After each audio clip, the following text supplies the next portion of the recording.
Hoje no camarote do Chico Barney, estamos aqui com ele que é professor, ele que é filósofo, um grande pensador contemporâneo, professor Clóvis de Barros. Uma honra tê-lo aqui conosco hoje. Prazer é todo meu, muito feliz de estar aqui, encantado. Professor, quando a gente pensa em reality shows, que são esse fenômeno da TV no século XXI, uma coisa que sempre me ocorre e que me comove é por que a gente gosta tanto de ver as pessoas se humilhando por dinheiro na TV? Bem, para dar conta do que você perguntou, né, seria preciso investigar esse teu gosta, né? A gente gosta. Esse gosta deve corresponder a afetos, né? Sensações agradáveis, positivas. Então, a gente poderia pensar na primeira clássica, que é a alegria, né? Então, o flagrante da tristeza do outro é causa da nossa alegria, né? Isso pode parecer chocante explicado desse jeito, mas seria assim o contrário da simpatia, que é você ter o teu patos, a tua sensibilidade alinhada com a do outro. Ou seja, a alegria do outro causa a minha, a tristeza do outro causa a minha tristeza, né? Na antipatia são cruzados. A alegria causa tristeza, a tristeza causa alegria. Então, há aí um movimento de antipatia. Agora, é uma antipatia genérica, porque, no final, aquelas pessoas, quando entram para participar, são raros de todos os que estão assistindo que as conhecem pessoalmente, etc. Então, são pessoas como quaisquer outras.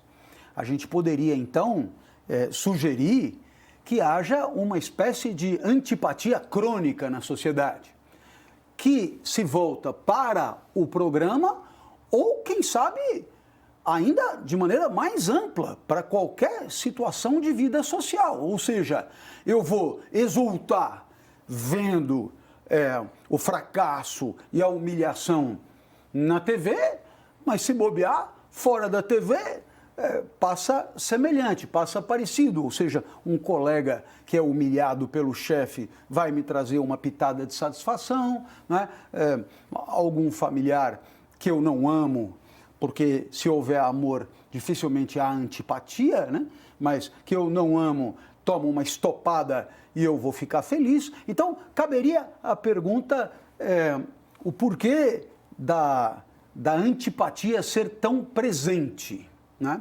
E seria uma espécie, assim, vamos dizer, de desamor, para não ir para o ódio de uma vez por todas, né? Mas que seja um desamor, né? E naturalmente, isso nos remete a uma pergunta a respeito do que tem que acontecer na nossa vida para que nós possamos considerá-la bem-sucedida, boa, etc. E há uma primeira certeza de que a resposta para isso não tem a ver com o bem-estar de quem está por perto. Ou seja, existe uma espécie de individualização da resposta da vida boa e, portanto, se, do ponto de vista comparativo, eu puder me atribuir um valor um tiquinho mais positivo por conta do flagrante da desgraça alheia, pois que a desgraça alheia abunde para que eu possa conseguir essas migalhas de satisfação que poderão servir de unguento para uma trajetória que, como a de todos, é uma trajetória cheia de percalços, de obstáculos, de tristezas, de frustrações, etc. Então, se o outro consegue se ferrar ainda mais do que eu ganho um plus, um pequeno plus de autocontentamento. É uma satisfação de, pelo menos não sou eu, sabe? De assim, esses caras estão lá, precisaram passar por isso para ter alguma coisa na vida. Acho que às vezes o telespectador tem essa relação um pouco tóxica, às vezes, sabe? De, olha esses caras, o que eles estão fazendo? E depois, acho que tem uma inveja também, talvez, acoplada nisso, queria a sua opinião, a pessoa está lá, vive aquela vida com seus percalços, às vezes passando por algum momento constrangedor ou sendo cancelado, sei lá o quê. Mas depois vem o dinheiro, vem a fama, vem algum tipo de fãs e tudo mais. Então essa é uma satisfação, mas é também um pouco de uma inveja, talvez? Claro. Todo mundo sabe que ali tem uma equação interessante. Eu tenho que pagar um pedágio. Pedágio, boa. Né? Um pedágio de humilhação para alcançar alguma coisa que, no entendimento de todos ali, vale muito a pena. Que eu acho que até muito mais do que a recompensa econômica imediata, é a questão do que os gregos chamavam da glória, né? Quer dizer, do reconhecimento indistinto, do aplauso indistinto, de você existir para o maior número de pessoas possível, etc. Então, naturalmente que a partir do momento que este valor de reconhecimento ele é praticamente absoluto, unânime, em especial por esse tipo de audiência, então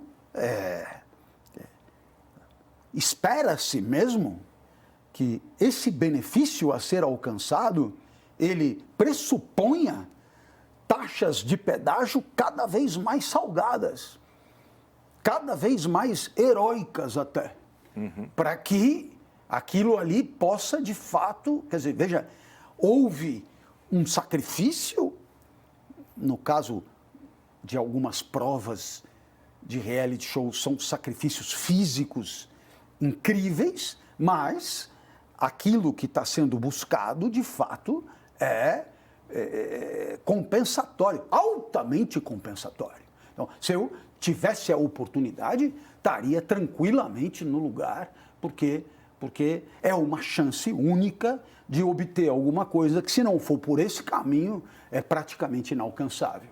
Então, é claro que há, de um lado, o gozo pelo sofrimento, né, a antipatia, e há, do outro lado, o desejo de estar no lugar de, propriamente. Né? Pelo menos na hora da glória, né? Não, é que como a glória ela é quase que inseparável dos seus... Do percalço. Exato, da sua dor, né? Tá. Então, é muito difícil você estabelecer... a glória, ela já começa no sacrifício, né? Não há uma separação cronológica muito clara entre...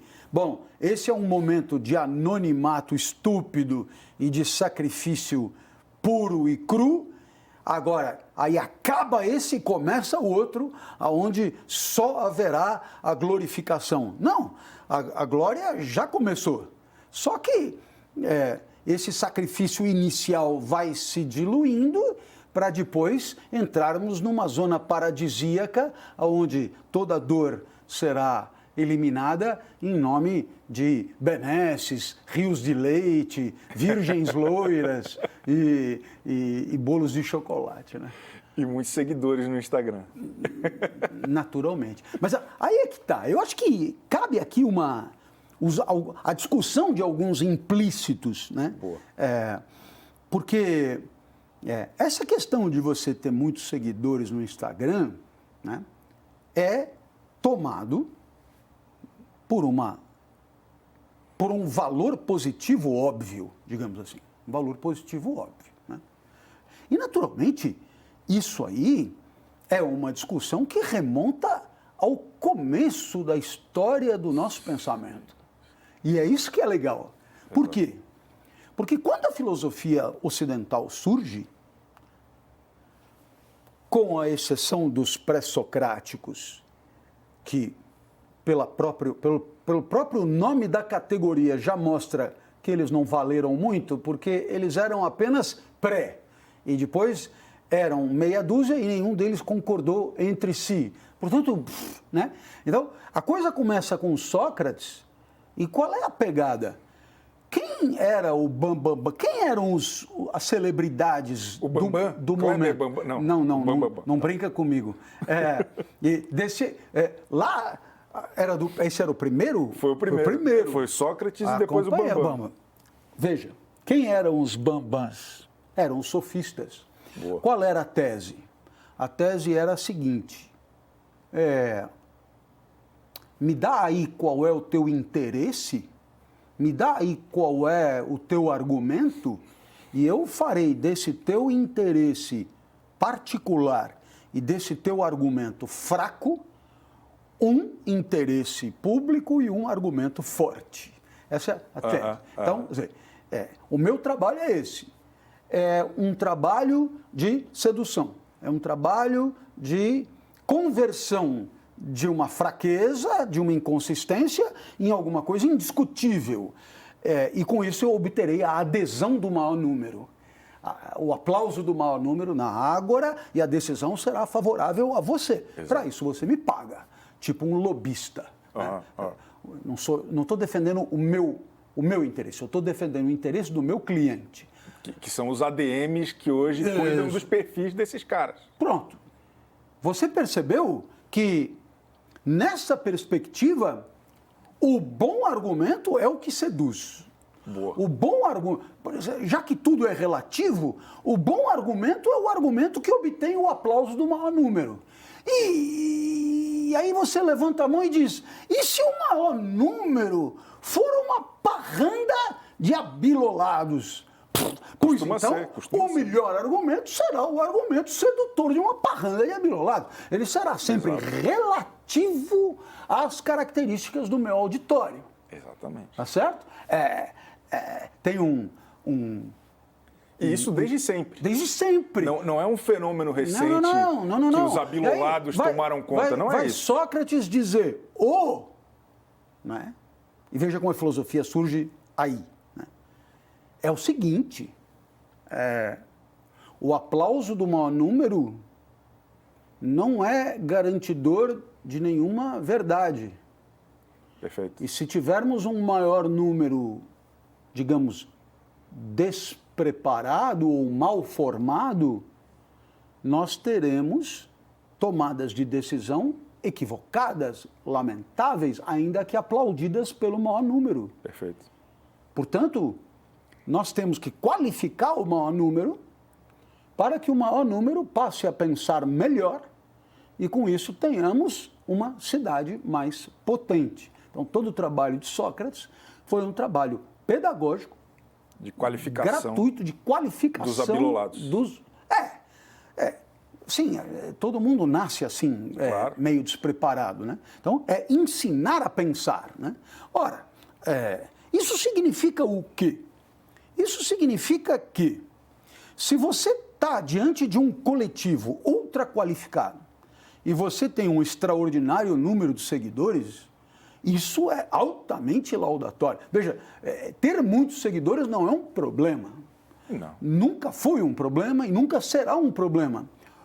Aonde pega é que, muitas vezes, a obtenção de um grande número de seguidores exige manifestações, tomadas de posição, discursos e argumentos que sejam sensibilizadores desse maior número. Da turba. E, dependendo desse maior número, esses argumentos podem ser explicitamente, assim, ostensivamente falaciosos, claro, débeis, fracos, inconsistentes. Ora, então, nesse sentido, né, você poderia me perguntar,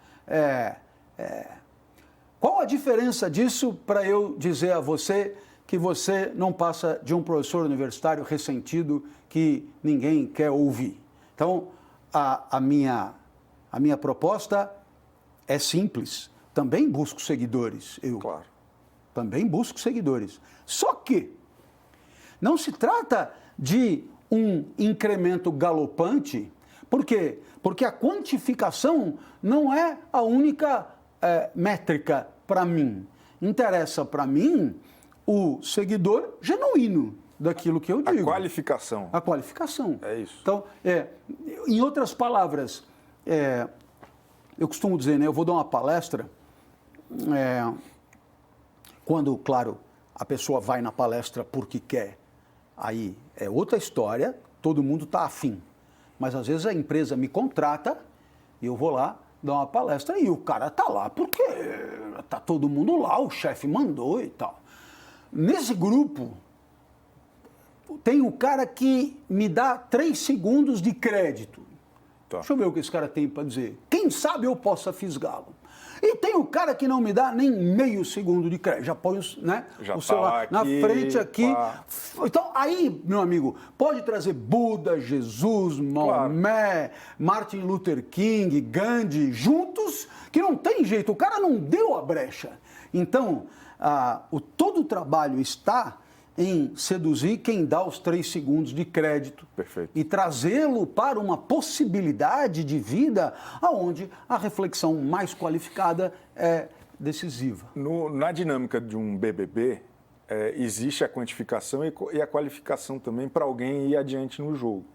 Porque muitas vezes a gente já acompanhou ao longo da história participantes que eram muito populares, no sentido de que muitas pessoas gostavam, tinham simpatia, e se emocionavam, se comoviam, mas não entravam no G-Show para votar. E aí, muitas vezes, essa qualificação que o senhor diz, de ter uma galera mais encantada e mais engajada, faz toda a diferença. Muitas vezes, sei lá, tem 10 mil que gostam do cara, mas tem 3 mil doidos que gostam do cara. Uma ala mais radical. E muitas vezes essas pessoas sequestram o horário nobre da TV Globo. Claro, claro. E o programa segue da maneira como elas querem. Entendi. Então, eu vejo que além tem a qualificação do bem e do mal, mas também tem essa radicalização que eu acho que tem muito a ver com os tempos em que vivemos. Você tem razão. No sentido de que as pessoas ficam cegas de um jeito meio só existem 2 lados, o bom e o mal. E quanto mais o cara que está lá dentro consegue comover essas pessoas nessa dicotomia, mais sucesso ele tem mais rápido. Acho que isso se aplica em muita coisa. Né? Pois é. Então, vamos lá. Primeiro, né, você tem um tipo de manifestação que busca a adesão do maior número de um coletivo que lá está. Então, dado uma certa sociedade, dado um certo coletivo, eu vou dizer coisas que possam sensibilizar o maior número. Bom, e você tem um outro tipo de trabalho. E qual é o outro tipo de trabalho? A sociedade é a mesma. Só que eu não direi necessariamente coisas que num primeiro momento possam atrair o maior número. Porque o meu objetivo não é simplesmente a adesão do maior número. O meu objetivo é a transformação dessa sociedade. Ainda que pequena, ainda que singela, ainda que acanhada, no sentido de que possam, no final de um processo, passar a discernir de maneira outra e mais qualificada do que num primeiro momento. Bom, não preciso dizer que aqui existe uma espécie de passividade ante um repertório estabelecido e aqui não, existe a pretensão revolucionária e transformadora do repertório pré-estabelecido. Bom, então voltemos para o primeiro caso. Você imagina que é possível você ter um discurso dogmático, do tipo, a verdade é 1, 2, 3, 4 e 5. Como é, por exemplo, o que você fundamentalmente encontra em certos espaços digitais, onde você tem 5 erros a não cometer fazendo abdominal com mais de 60 anos, 10 erros a não cometer fazendo sexo oral em não sei quem, 30 formas de trincar a barriga com 5 minutos, 15 um modo de aprender italiano em 2 horas. Então, você percebe que... Eu já li todos esses links aí. Todos têm um mesmo mecanismo por trás, que é o dogma. Ou seja, é isso. Ora, nesse sentido, na hora que você oferece a mesma coisa, ou seja, uma estrutura argumentativa semelhante, você encontra uma enorme familiaridade por parte do público. Na hora que você vira, né? Porque se você me chamou, eu sempre tenho que dar o contraponto possível, né? Na hora que você vira e diz, olha, ninguém sabe mais da tua vida do que você é soberano, você é autônomo e gostando você ou não, você terá que tomar decisões para a tua vida e você sendo o maior especialista em você mesmo, o normal é que se você apostar na própria lucidez, você faça escolhas melhores para você do que qualquer tipo de guru de autoajuda pré-existente, por mais legítimo que ele seja. Portanto, ao invés de simplesmente viver de acordo com o que os outros mandam, você assuma as rédeas da própria vida, faça experiências, porque é possível que com você nenhuma dessas imposições funcione. Portanto, trate de descobrir o que é especificamente bom para você. Bom, eu não preciso te dizer que enquanto essa solução primeira, dogmática, é facilitadora, por quê? Porque ante N alternativas eu já tenho qual é a melhor, a solução está dada, aqui eu terei que descobri-la em função de uma especificidade que vai exigir de mim tentativa e erro, fracassos, etc, etc. Portanto, é melhor comprar a primeira. Então, há uma competição desigual. Claro. Mas ainda assim, qual é o trabalho meu, propriamente? É o de valorizar a lucidez como motor de uma capacitação decisória e deliberativa sobre a própria vida. Ou no sentido de fomentar a descoberta ou a identificação de valores verdadeiros que são os daquela pessoa, onde ela não precise mais imitar ninguém ou integrar um certo bando para poder se sentir viva e existente na sociedade. Ela pode se sentir viva e integrando a sociedade na defesa de valores que, no seu entendimento, são preciosos, valiosos, etc. Ou seja, dá para puxar mutirão a favor de uma pessoa sem simplesmente concordar cegamente com tudo que ela faz. É o que eu estou te dizendo. Aí é que está. Não tem como você ser candidato a guru se você dá para o interlocutor a soberania da vida. Exato. Você percebeu? Claro. Se eu chego para você e digo, olha, são 7 hábitos para o homem eficaz. Né? Veja que eu estou pegando coisas que você ainda pode encontrar. Livros que existem. Existem, certo? Ou então. Você entra no aeroporto. Estão todos lá. Do zero ao quinquilhão. Ou né? Como ficar rico pensando. Ou como ligar o foda-se, ou seja fudido, não sei lá. Muito bem. Muito bem. Ótimo. Agora, todas essas soluções. Você tira um dogma e coloca outro no lugar. Tira um dogma e coloca outro no lugar. Então, né, coma ovo, não coma ovo. Coma carne, não coma carne. Coma não sei o quê, não sei, né? Então, você pega lá, qual era mesmo o negócio? Sei lá. Faça, para fortalecer o abdominal inferior, levante as pernas. E no de baixo. Para fortalecer o abdominal inferior, não levante as pernas, porque isso só está fortalecendo as pernas. Então aí já seria suficiente para o cara olhar e dizer, tem alguma coisa estranha nessa história, mas não é suficiente. Agora, na hora que você pega e diz, malandro, é o seguinte, que tal você fazer dos dois jeitos e ver com qual você se adapta melhor?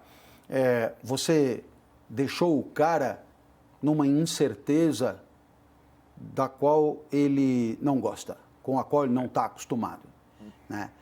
E todo o trabalho de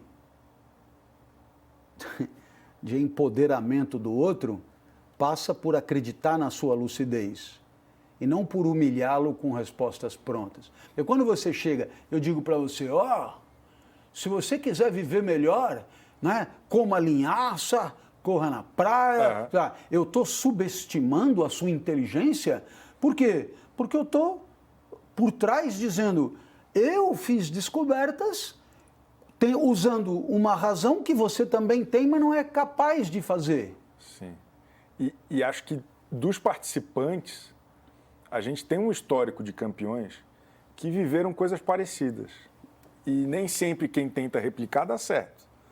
Mas ainda assim tem um padrão de vencedores do BBB e de reality shows como um todo, que é o perseguido. Tem essa figura do cara que apanha de todos, que sofre uma perseguição, vai muitas vezes ao paredão e tudo mais. E esse cara acaba se consagrando. Hoje em dia tem até a brincadeira da história dessa pessoa, me lembra muito a da Ju, que é a Juliette do BBB 21, que foi o último grande fenômeno. E tal. Então, o que fascina nas pessoas essa história do perseguido? Por que a gente vê um movimento, tanto em reality show, mas acho que em todos os lugares, assim, né? Do cara ter que se colocar numa posição de que, porra, eu estou sendo alvo de uma conspiração, eu estou aqui vivendo de alguma maneira em busca de uma verdade diferente. Bom, você tem uma longa tradição literária, né, que povoa o nosso imaginário desde sempre, que é justamente a figura do herói. A figura do herói passa por uma série de atributos, mas um deles é o enfrentamento desigual de adversários, ou seja, é uma postura que pode ser solitária ou, de qualquer maneira, ela é minoritária e ela enfrenta um adversário que é, num primeiro momento, superior a ela, maior do que ela e assim por diante. Então, vamos pegar o modelo Davi contra Golias, por exemplo. Golias é um gigante, Davi é um indivíduo de estatura menor. E o Davi ganhou ano passado. Para você ver. Então, qual é a ideia? É a ideia de que, eu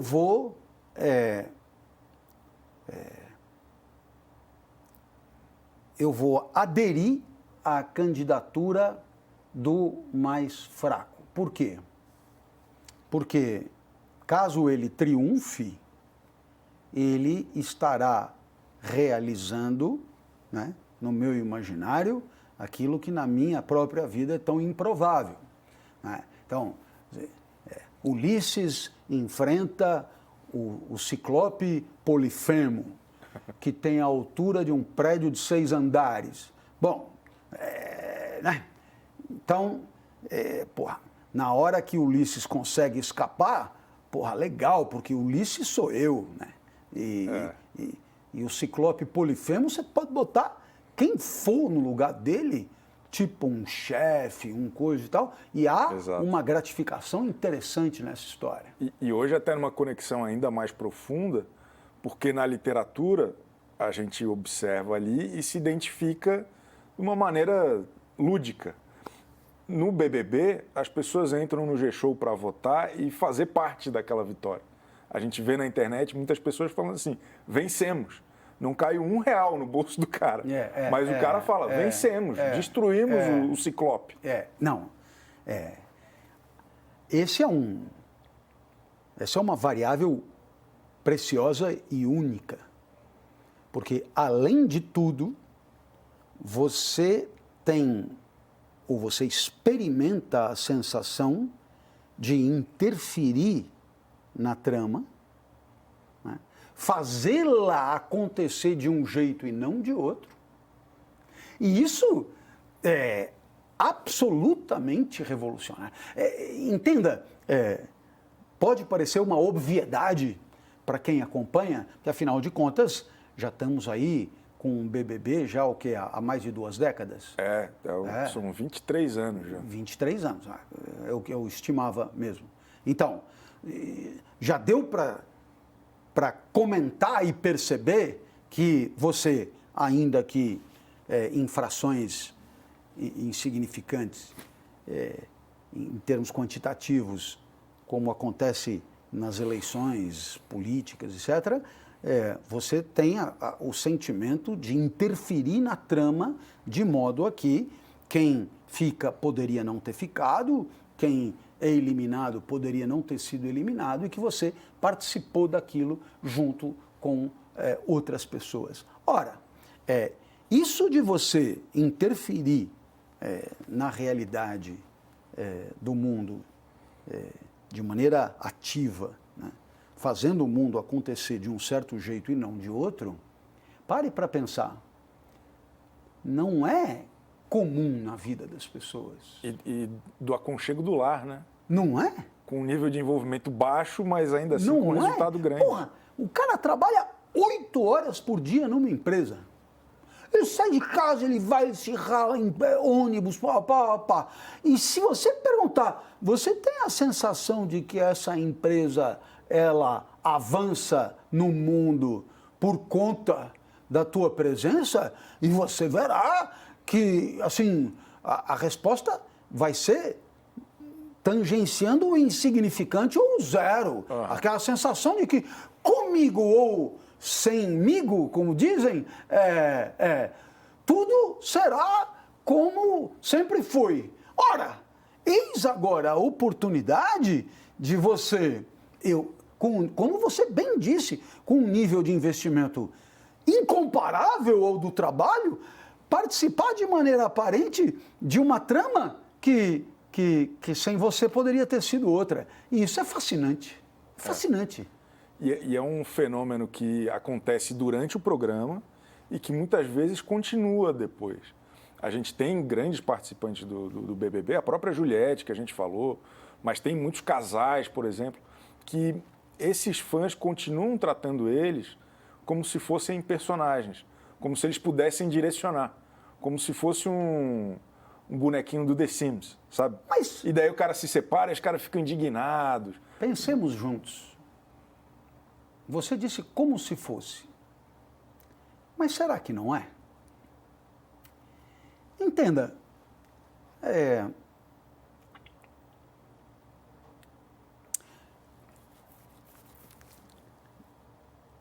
existe uma forma contemporânea de escravidão para a qual as pessoas pouco atentam, que não tem um capataz com um chicote.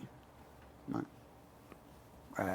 Então, está lá o capataz, enquanto o capataz está lá, o escravo moe a cana, trabalha, etc. Se o capataz estiver aqui no banheiro, o escravo está liberado para tirar um cochilo. Muito bem. Nós temos um modo novo de capataz, que não vai a banheiro, que não dá um segundo de trégua, e que escraviza de maneira infinitamente mais eficaz. E qual é? É o tal do número de seguidores, ou número de likes, ou é esse número... Quer dizer, a partir do momento que eu vou agir em função de um resultado, antecipando uma tendência, a partir da minha própria experiência, e eu passo a viver em função de manifestar e, com isso, obter novas adesões, eu, obviamente, estou vivendo, não em função de valores que são meus, mas em função de tendências e adesões que me são impostas. Entende como você se coloca de joelhos diante... Eu vou te dar um exemplo simples, porque dá a impressão que eu estou aqui jogando... Não, comigo. Né? Então eu vou lá, entro lá no meu canal, na minha coisa, e vou explicar sobre a escola pitagórica, né? Escola pitagórica e bacana, né? E vou falar desse aqui, daquele ali, dos números e tal, bacana. Pitágoras, o teorema de Pitágoras, o que a filosofia tem a ver com isso. Então aí eu consigo lá meia dúzia de pessoas que se bobear, adoraram e tal, mas é isso. Bom, aí... Mas é meia dúzia. É meia dúzia. Lá vou eu para Portugal e tem lá na praia um patinete elétrico. Né? Como funciona isso? Entra aqui, professor, no celular, coisa, e libera o patinete aí.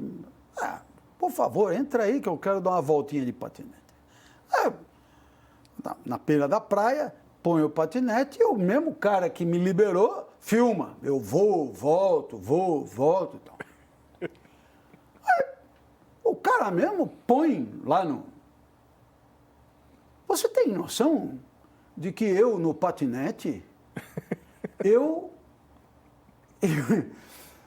valho, assim, 40, 50, 100 vezes mais do que no meu ofício... Pitágoras inteiro. Pitágoras inteiro. Bom, se eu tiver... É o teorema do patinete. Vivendo em função do maior número, o Pitágoras tenderá a ter cada vez menos espaço. E o patinete tenderá a ter cada vez mais espaço. Tá certo isso? Alguém poderá dizer, mas o senhor andando de patinete só tem graça por causa do Pitágoras antes. Então tudo bem, eu ponho um tiquinho de Pitágoras e mais patinete. E você não entendeu que eu passei a pautar a minha vida e falar, eu não gosto de andar de patinete, eu gosto de falar de Pitágoras. E eu passo a... Entendeu? Não, aí vamos dar um segundo exemplo. Olha lá, tenho lá meus problemas de saúde, legal fazer ginástica, então vou lá fazer ginástica. Então o professor, do nada, filma fazendo ginástica. Olha o professor fazendo ginástica. E aquilo vai a milhão. A milhão equivale a 50 aulas. Né? Eu fazendo uma estúpida ginástica de maneira completamente desastrada e ridícula e tal, e vai a milhão. Bom, então... O que disse o pessoal lá que trabalha comigo? Viu, professor? Filma mais um, né? Eu vi hoje a puxada alta ali. O cara me mandou fazer, né? Entrou para a rotina de conteúdo. E aí, então, agora eu te pergunto. Fico feliz comigo mesmo, né? Porque tenho consciência de que a minha vida haverá resistência, claro. Mas a minha vida poderá ser facilmente manipulada e dirigida por supostas tendências, porque não há nem garantias absolutas. Até porque se houvesse garantias absolutas, todo mundo teria zilhões de seguidores. Claro. São supostas tendências e então, viu, professor, vai lá na academia de novo, viu, e faz aquela de barra e tal, porque, puta, aquilo pegou bem pra caralho. Aí, porra, de repente eu me pego indo fazer ginástica, não pela minha saúde, não pelo meu prazer, porque eu não tenho em fazer ginástica, que fique claríssimo isso, não, mas porque alguém tem que filmar para que haja uma adesão. Aí você vai dizer, mas e daí? Aí alguém argumenta, mas desses que agora entraram, quem sabe algum não vê também uma aulinha de Pitágoras e não curte, e você começa a trazer para a filosofia um contingente de pessoas que jamais viria se não fosse por causa do fitness. E ainda assim, esse levantamento de hipóteses colocados à prova, não é de certa maneira viver a filosofia? Eu não consigo viver sem ser assim. Porque são hipóteses que são levantadas. Isso aqui vai dar certo. Claro, isso aqui vai trazer. Claro. Isso aqui vai... Resta saber. Mas a filosofia também me ajuda a me perguntar até que ponto qual o limite do patinete? Ter seguidores é um valor relevante para a vida boa, no meu caso. Perfeito, perfeito. Que é o que muitos ex-BBBs se questionam também. Até onde nós vamos fingir que estamos namorando para a galera continuar dando um like aqui no post. Isso acontece. Como?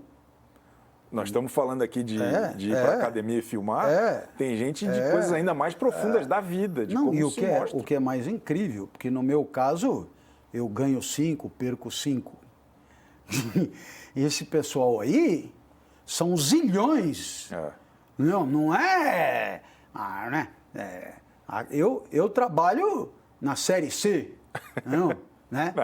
Eu jogo 15 de Jaú contra 15 de Piracicaba.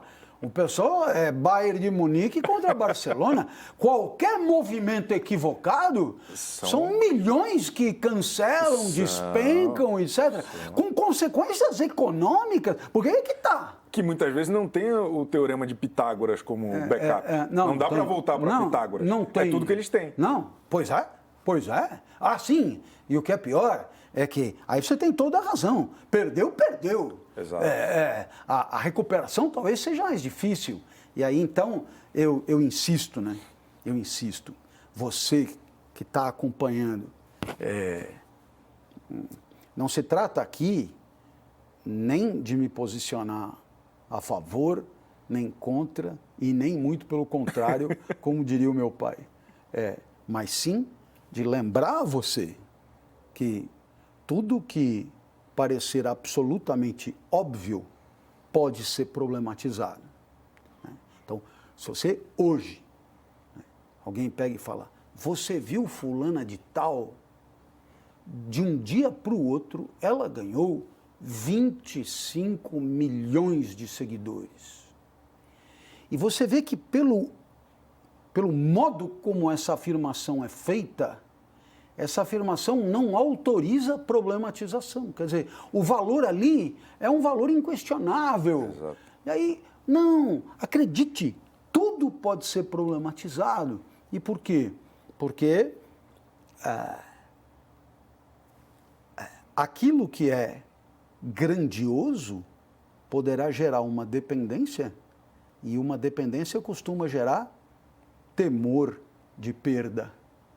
Eu sempre brinco, né? Professor, vamos combinar, é sempre legal ser rico, né? E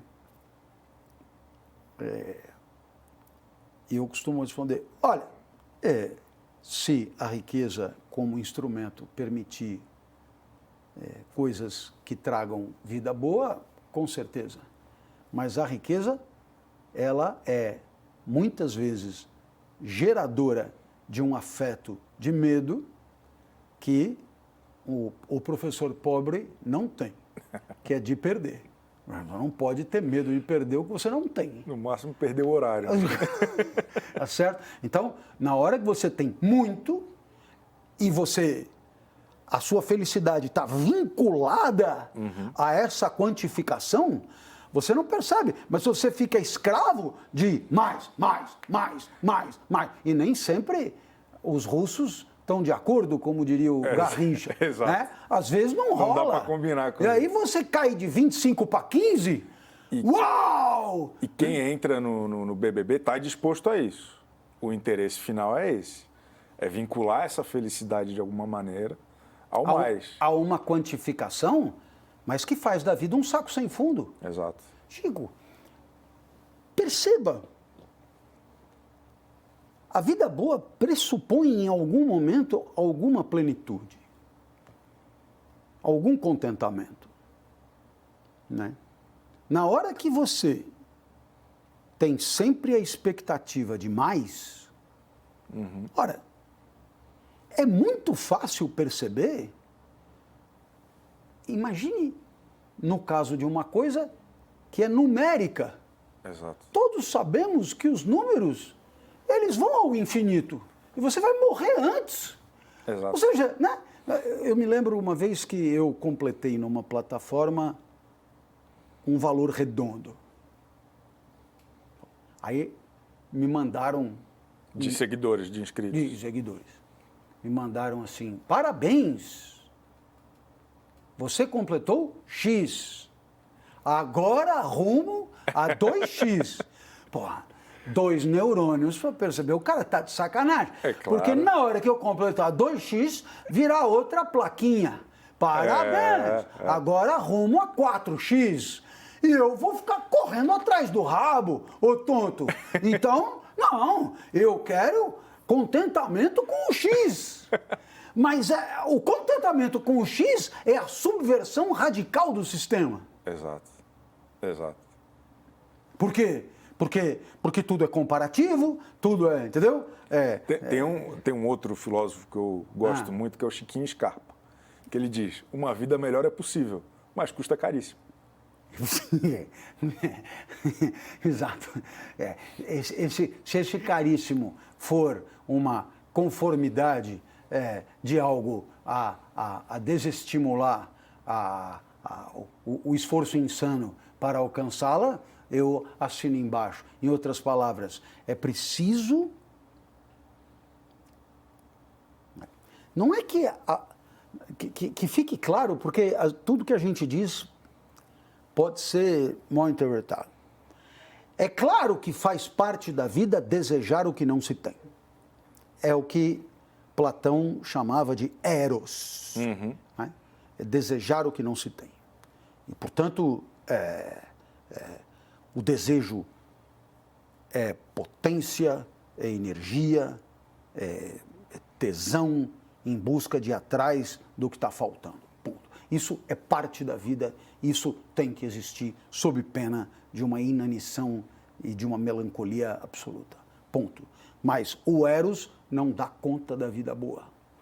Por quê? Porque se for só eros, só ir atrás, é evidente que não haverá nunca uma outra dimensão da vida boa fundamental, que é a satisfação, o contentamento. Então, é fácil dar um exemplo. Eu estou aqui com você. Alguém levanta a mão e diz, pô, você aceitou vir, você me convidou e eu estou aqui. Você aceitou vir dar uma entrevista no podcast do Chico. Sim, aceitei. E por quê? Então, resposta imediata, porque tem muita gente que assiste, eu vou aumentar o meu número de seguidores, e aumentando o meu número de seguidores eu terei mais gente quando eu for divulgar. O senhor vai para a Série B. Depois daqui o senhor vai para a Série B. Eu vou para a Série B. Então, uma coisa tal, e papapá, e tal coisa, e papapá. Bacana. É verdadeiro. Mas eu espero que estejam percebendo que eu não estou aqui esperando o tempo passar para contabilizar os ganhos. Não, eu estou me divertindo, eu estou curtindo. Ou seja, existe aqui uma plenitude que integra a vida boa. Buscar resultados não basta, é preciso curtir o procedimento, curtir o método. Confiar no processo, apreciar como diz. É mais do que confiar, é regozijar. Excelente. Com a imediatidade da vida vivida. O que pressuporia no BBB o regozijo com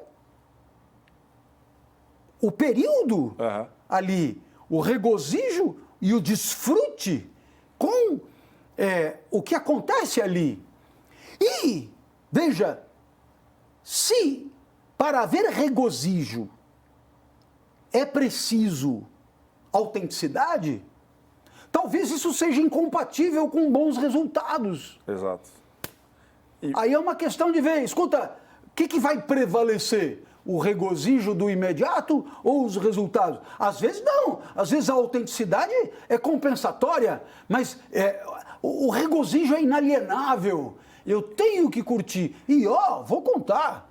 Pô, é uma experiência tão única, tão irrepetível, tão marcante essa que esse pessoal vive, que a chance do regozijo, sempre entendi assim, é muito grande, cara.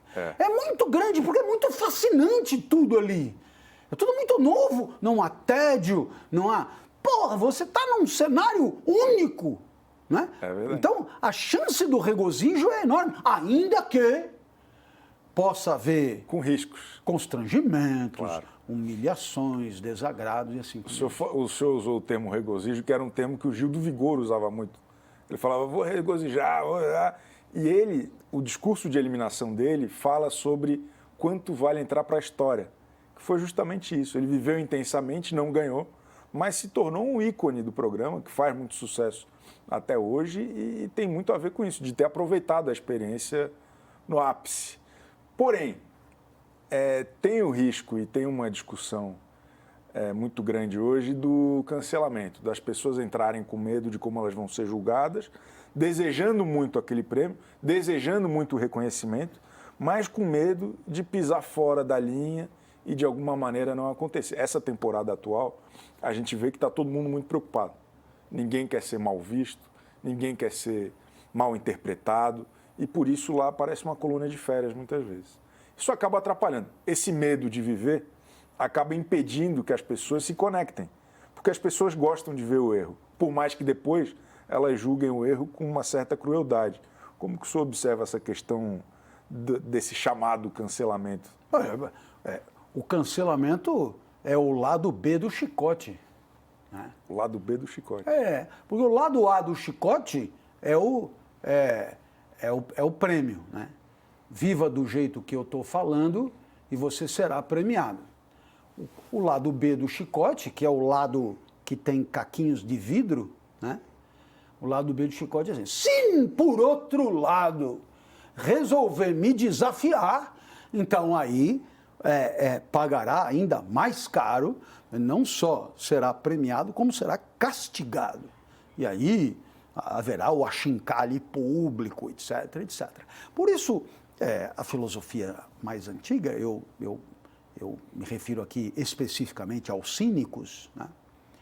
Os cínicos, eles tinham uma sabedoria prática e uma das ideias centrais do o cinismo na filosofia não tem muito a ver com o senso comum do cinismo, não vem ao caso explicar, mas alguém não é como o Mike do BBB, é outro cinismo. É como Diógenes e tal. Qual é a ideia? A ideia é você pegar um greguinho ali e formar o cara para criar casca. Então, você submetia o menino ao bullying.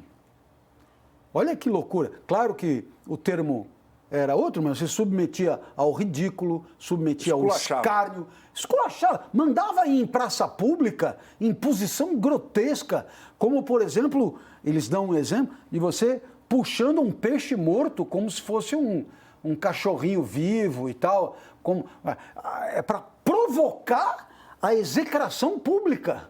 Por quê? Porque na hora que você cria casca, eu vou te ameaçar com cancelamento. Cancela, cara!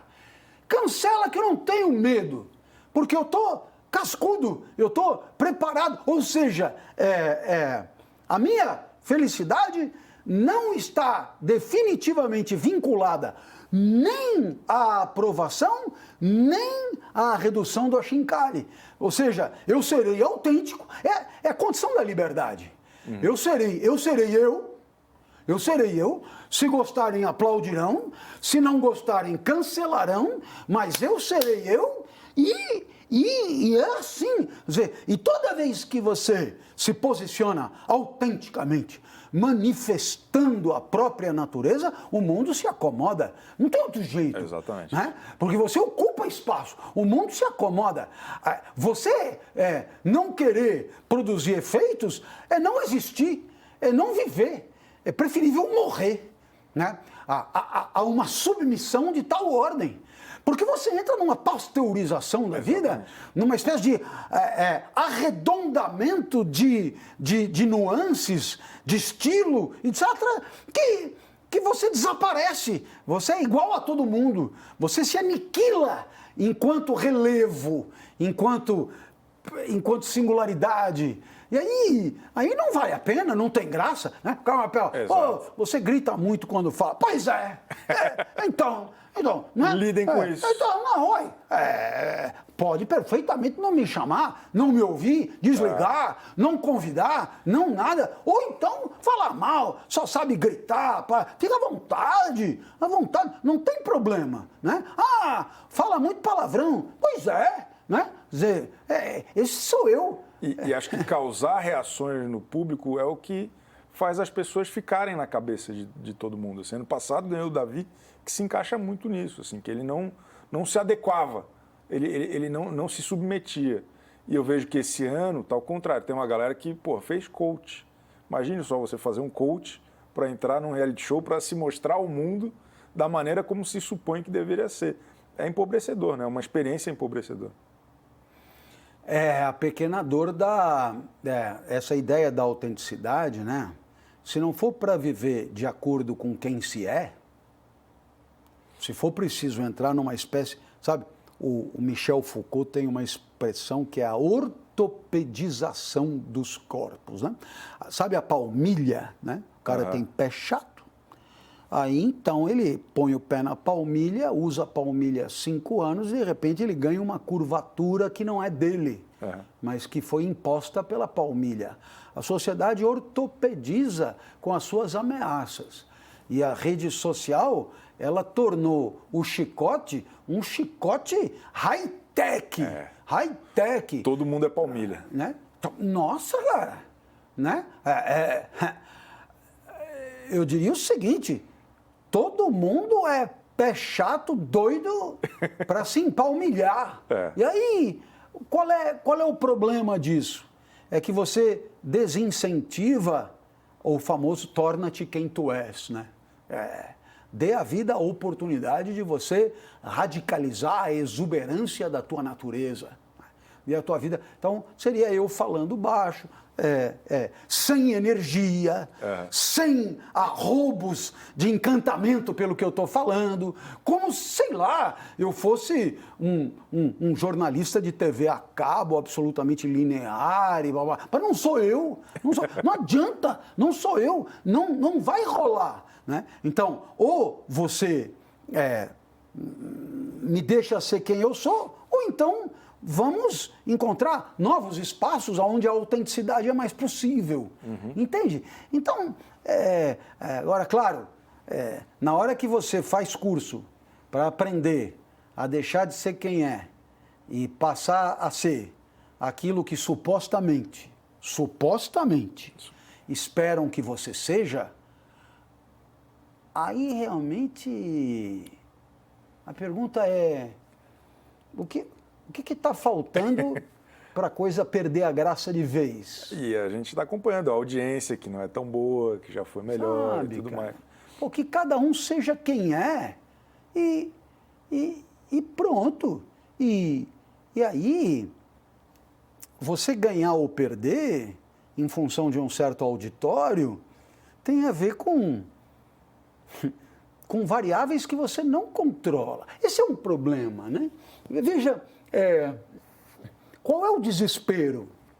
O desespero é que num jogo desse interferem variáveis que você controla e variáveis que você não controla. O que você controla? O próprio comportamento. O que você não controla? O comportamento dos demais jogadores e o comportamento do auditório. Ora, veja, de 3 grandes variáveis, você só tem uma na mão. As outras 2, você só supõe. Você só supõe. Pô, será que vale a pena deixar de ser quem é em nome de uma suposição? Vamos reduzir a coisa e simplificar. Né? Você é encantado por alguém e vai sair com esse alguém pela primeira vez. Né? Bom, você está no ônibus a caminho do encontro. E aí você diz, bom, talvez ela prefira alguém com essas características, então eu vou... Talvez ele prefira alguém com essas características, então eu vou fazer... Ora, você então vai formatar um comportamento, teatralizar uma personagem que não é você, aonde você vai se enfraquecer poderosamente, não é? Em nome do quê? Em nome de uma suposição. Exato. E olha, eu estou falando de uma suposição de uma pessoa. Você imagina de um auditório gigantesco como esse? Exato. Não, mais fácil ser quem você é, mesmo que seja para tomar fumo no primeiro paredão. Não tem problema, entendeu? Mas sai com a certeza de que jogou o jogo na melhor das condições, que é a sua própria. Perfeito. O senhor participaria de um reality show? Eu fiquei fascinado com a sua paixão falando do conceito. O senhor parecia um cara que, por mais que não assista... Eu sou apaixonado falando de qualquer coisa. Não participaria porque há alguns impedimentos. Eu tenho hoje umas dificuldades de saúde. Sim. E essas dificuldades de saúde me obrigam a tratamentos que demandam diários que exigiriam uma especificidade que não condiz com aquele tipo de isolamento. Então, esse é um fator definitivo. Você poderia dizer, estou achando que isso é uma desculpa. Muito da grande, o senhor não participaria, mesmo que não fosse tal. Mas, como não é o caso, eu não vou nem me dar o trabalho de me perguntar. Já entendeu? Responde assim. Né? Eu respondo assim, não é possível. Mas... Hoje o departamento médico não libera, mas... Nossa, se eu entrasse, eu entraria para ser eu. E quem é eu? Clóvis de Barros. Quem é Clóvis de Barros?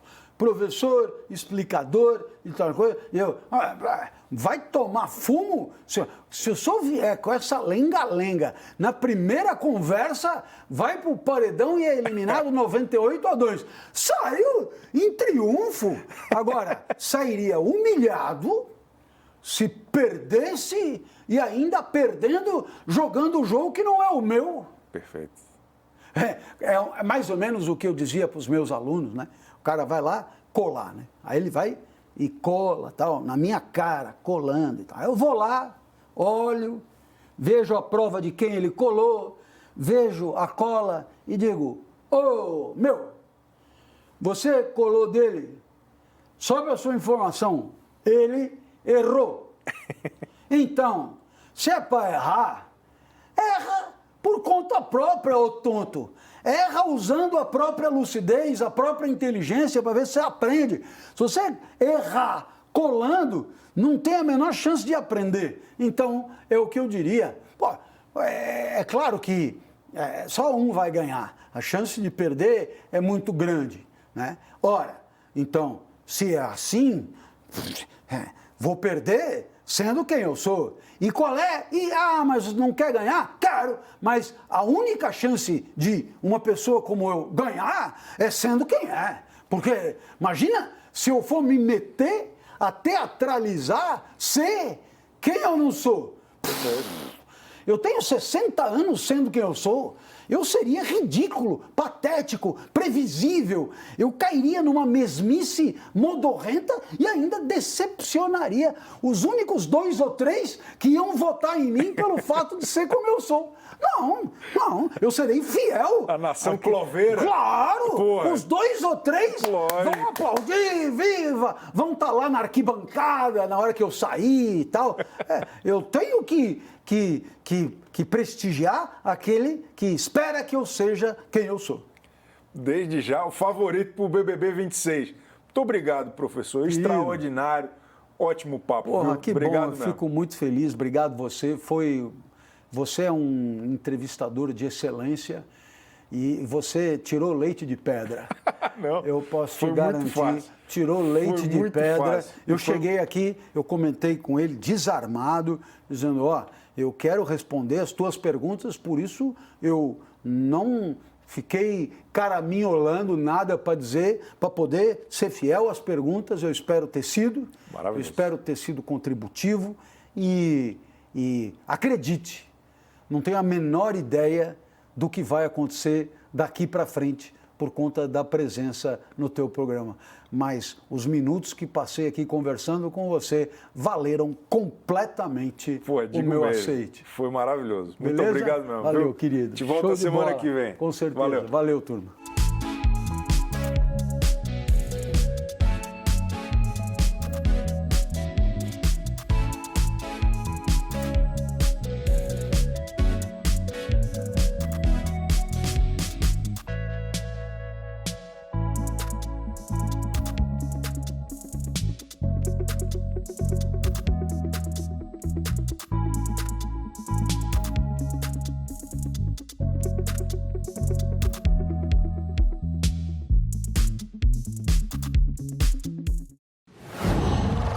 qual.